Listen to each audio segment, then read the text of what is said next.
Hey guys, so I'm hanging out on the couch here and I just had these thoughts kind of going through my head. And I was thinking, like, who is the most recognized guitar player in the world? And I don't mean visually, but I mean as soon as somebody hears them, whether they're a guitar player or not, do they, like, who is the most easily recognizable? Like, oh, I know who that is. That's so and so. I know who I think it is, in my opinion. I'm going to save that to the end. So stick around to find out who I think it is. But people always talk about, in one or two notes, I can hear that that's so and so. That's BB King. That's Eric Clapton. That's Stevie Ray Vaughan. That's Kirk Hammett. I don't care. Slash, whatever it is. And do you think that's valuable? A lot of people shit on these guitar players because they always sound the same. But I think you can kind of equate it to the movies and actors. And there are some actors that are amazing actors and great character actors. And you would kind of, they could almost do anything. They could play really funny roles, they could play serious, dramatic roles, and they're really believable in these parts. And then who kind of they become these characters. And then there are movie stars, and movie stars aren't necessarily the best actors in the sense that, I mean, some cross both boundaries, but and just like some guitar players can cross both. But I think that, movie stars have a distinct character, a distinct style, a vibe. Brad Pitt, George Clooney. I'm not saying they're not good actors. They're very good, but you always see them as the star. You see them as them in a movie, and they could be very good in that movie, but you're still seeing Brad Pitt as George Clooney as this character. Whereas, you know, um, someone else like, John Turturro or Steve Buscemi or and any character, you see them as the character first and not necessarily their real life persona. And that would equate to someone like Tom Bukovac, this incredible, versatile guitar player who can play all these different styles and is kind of, you're thinking more in terms of a Brent Mason, a studio musician who can fit in a certain pocket. And maybe they have a certain style and they get known for that after a while, but they can really play all these different vibes and get these different sounds. And they're more versatile maybe in their technique than like an Eric Clapton or a Slash or Jimi Hendrix or Eddie Van Halen or whatever. So they're more versatile in that they can play all these different things and get these different tones and really emulate and emote all these different ways. And but they're not recognizable in that movie star sort of sense or that guitar star sort of sense. So, for example, who would you rather be? Would you rather be um, a Brad Pitt kind of movie star, or would you rather be, for lack of a better term, like the old school kind of Al Pacino or Robert De Niro, and they've kind of transcended from kind of movie star to, or from great actor to movie star, or Marlon Brando or that kind of thing, that old school kind of way of, they became famous for being great actors, whereas a lot of today's movie stars didn't necessarily become famous for being great actors. They became famous for being really good at what they do and having a look and a persona and a vibe and a feel. You know what I mean? Like a J Lo or something like that. I don't know.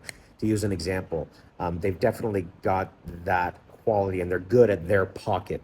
Would you rather be the amazing, versatile style player or the kind of rock star player, and why?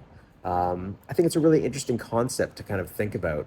And I've always kind of gravitated myself in both directions towards, like, I want to be able to do this crazy legato stuff like Tom Quayle and this amazing sweep picking like Frank Gambale and incredible phrasing like Robin Ford, and maybe make it like a little bit more sophisticated, in that Ford, Larry Carlton kind of way, and then go down the jazz route and be able to pull off like this amazing Wes Montgomery or Joe Pass solo guitar stuff. Like, I just love the guitar so much that it pulls me in a million different directions. Play slide like, Derek Trucks, or like, oh crap, dude from Little Feat, Lowell George. Wow, I don't know where the hell my brain went there, but like I love that playing, like, and all that stuff, and be able to have that fire like Stevie Ray Vaughan or Philip Sayce. And Philip, sorry for mentioning you in the same breath as Stevie Ray. I'm not comparing you to, but you know what I mean. You have that same kind of fire. That's where a lot of people draw that from, and that Hendrixy kind of thing.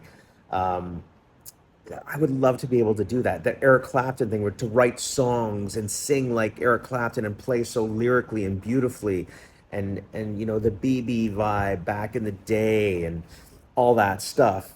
So I was drawn to both sides of that, wanting to do both, and I think you kind of get stuck in a sense in limbo unless you have a clear path of this is kind of what I want to do and emulate that. I saw a video recently where Tomo recently on his video interviewed a guy, and I'm sorry I forget your name, but I'll post a quick little screen clip of that. Check out that video where he was playing like what he learned from Derek Trucks, and he just listened to Derek Trucks over and over and over again, and that's lost. Like for a year, I used to listen to Stevie Ray Vaughan on repeat and the Allman Brothers on repeat, like just again and again and again and again and again on CDs, right? Whereas now we have access to so much stuff, we just listen to everything, which is amazing. But then you know you're listening to everybody from like Guthrie Govan, who's amazing at everything, to like Richie Kotzen and Greg Howe in that world and sort of shreddy world, going down to you know the bluesy stuff, and you're listening to guys you know in the bluesy jazz stuff like Matt Schofield and Robin Ford,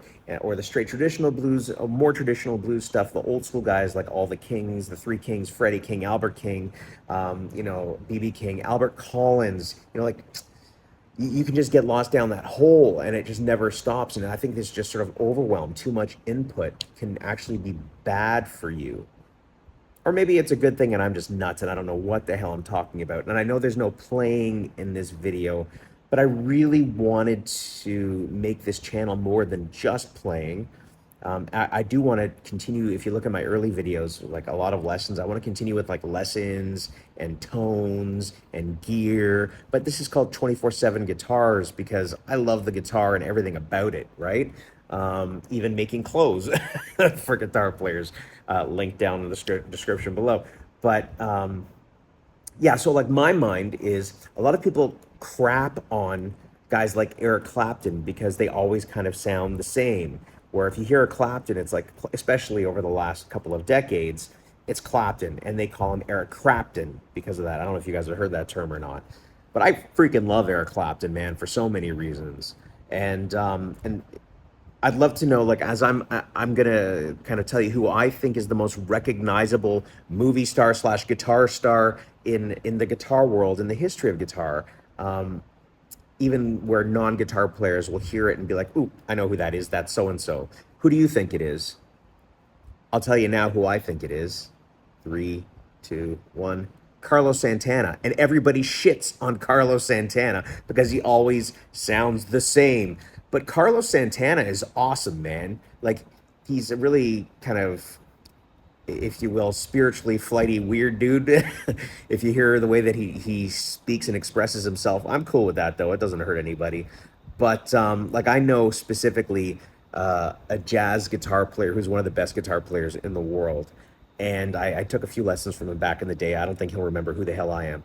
But he always shits on Carlos Santana for talking about jazz, but not really being able to play it, and just always sounding the same. But I think it's a cool thing, man. Like Carlos Santana, if the regular housewife, you know, not to distinguish housewives from anyone else, but they're not necessarily the biggest guitar fans in the world. If they hear a song with Carlos Santana playing in it, that's like, ooh, that's Santana. That's an accomplishment, man. That creates and flashes a spotlight on the guitar and on music and guitar music in general. So I think it's great. I think Santana's amazing. His early stuff is obviously amazing, but he's a great player, very emotive, and excellent at what he does. And one of his concerts, I went to see him twice, I think, in the Toronto area growing up, and it was one of the best concerts I've ever been to, both times. Like, amazing live show, incredible band, so much incredible percussion, that Latin vibe like behind it. It's amazing. If you've never seen the Carlos Santana show, go check it out. Whether you're a fan or not, it's an incredible show. And just keep your eyes open. I'd love to know, like, you know, again, when you're playing, Who are you hoping to emulate, or what are you hoping to evoke? Are you hoping to be more of that Swiss Army knife type of player, being able to do a little bit of this and that, or be more of that standout guitar player who has a particular style and sound and vibe that's very distinctive? It's an interesting question, I think. Which one would you prefer to be? Remember to like, share, and subscribe. Holler back. I'll make sure that there's more playing on the next video. But I just wanted to kind of have a conversation with you guys and create a channel where we have that type of conversation. Sorry again for the sound quality. I just pulled out the phone last minute. I'm chilling out on the couch with my dog, one of my dogs sleeping here, and the fans are blowing. So I'm sorry if you hear that, but I'm looking forward to having more conversations like this. Let me know what you think in the comment section down below. I'll talk to you later.